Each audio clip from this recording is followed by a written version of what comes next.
Knowing how to treat social anxiety can mean the difference between a life of complete social freedom and a crippling existence where you hide from day-to-day interactions. Now, I know this firsthand because I used to belong to the latter of the two. I probably don't have to tell you that social anxiety is like having a wall in between you and the rest of the world.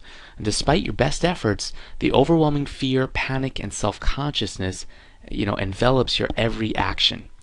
Personally, the paranoia I felt when in social situations was unbearable.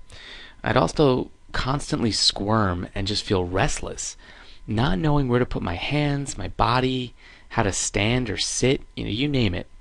My thoughts were just super negative all the time, and I was by far my biggest critic.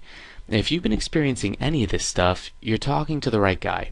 I've been in your shoes, and I can tell you how to work yourself out of this lifelong anxiety once and for all. And I know that sounds a bit promising, but really, there are ways to evolve out of social anxiety, and that's a key word.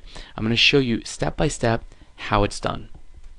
So, first, I don't want you to be a victim any longer to your social anxiety. One of the easiest ways to sabotage all your efforts is to take the mindset of a victim. And what I mean by this is many social anxiety sufferers, they consider this a permanent condition and that they're socially disabled forever. And now I certainly used to take this approach. I considered myself already defeated at just the thought of an approaching social interaction. And I took myself out of the game before it even began. That was, of course, until I discovered, how to treat social anxiety the way it's meant to be treated. And instead of focusing directly on the anxiety, I began focusing on the situations surrounding it and realized that my fear and phobia were a direct result of a lack of skills in social dynamics. So here's an analogy for you, and forgive me, I'm notoriously terrible with analogies, but imagine for a moment you're thrown into a jumbo 747 jet. And an angry mob of people pick you up and drag you into the cockpit, and you're then locked in the room, and as the panic sets in, you realize you have two options. You can freak out and go down with the whole plane in this disastrous crash, or you can start learning how to fly this plane and lose your fear of ever being in this situation again. Now, I warned you it was a horrible analogy, but I'm going to show you how to fly this plane.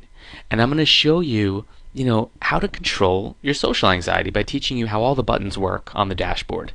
So what I'm talking about here is a skill set, and it's one that you've been lacking for a little while.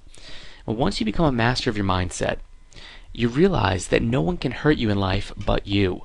And it's your own negative thinking that paralyzes you in social situations. And I'm going to show you how to utilize this power that's already within you to gain the mental freedom that's been restricted all this time. Now, through my videos, you're going to learn some very useful kung fu for defending your own negative thinking in social situations. And the exercises are just that. They build your mental muscles, improving your attitude towards social situations with every person you encounter. And that's because they're pragmatic. They go beyond theory. These skill-building exercises, they start slow. And I'm not going to try to throw you into the deep end of the social anxiety pool from the get-go. I know how terrifying that can be. Instead, these lessons build upon one another, allowing you to take bigger risks each time until you've completely tamed your social phobia. And I'll give you real-life situations and how to treat social anxiety as it creeps into everyday scenarios. So here's a quick example of one. Social anxiety, it's unique to everyone who encounters it. And you're going to start pinpointing your specific social anxiety triggers so you can better tailor your solutions. One thing I recommend is keeping a diary or small journal. Nothing fancy and nothing that requires extensive writing. You're just going to keep notes on daily situational anxiety triggers. So let's say someone at work greets you in the hallway and your face starts sweating. You can't make eye contact and you totally avoid the confrontation. So this would be something you want to jot down in the journal, and you want to try to gauge the level of your anxiety from a scale of 1 to 10.